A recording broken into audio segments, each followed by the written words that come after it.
এক গ্রামে এক ছোট্ট বালক ছিল, তার নাম ছিল রাহুল। সে খুব কৌতূহলী ছিল এবং প্রকৃতিকে ভালোবাসত।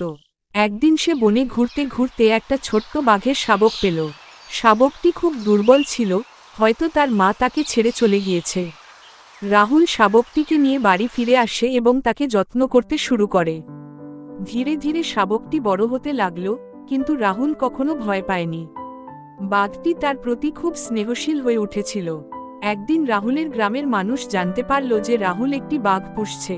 তারা ভয় পেয়ে রাহুলকে সতর্ক করল। বাঘ তো বন্য প্রাণী, ওর ওপর ভরসা করা ঠিক নয়। কিন্তু রাহুল বলল, ভালোবাসা এবং যত্ন দিয়ে সবকিছু জয় করা যায়। ভয় নয়, বিশ্বাস আর ভালোবাসা দিয়ে বাঘকেও নিজের বন্ধু করা যায়। কিছুদিন পর গ্রামের আশেপাশে এক চোরের দল আক্রমণ করল। চোরেরা গ্রামের গরু বাছুর চুরি করতে শুরু করল। গ্রামের মানুষ খুব চিন্তায় পড়ল।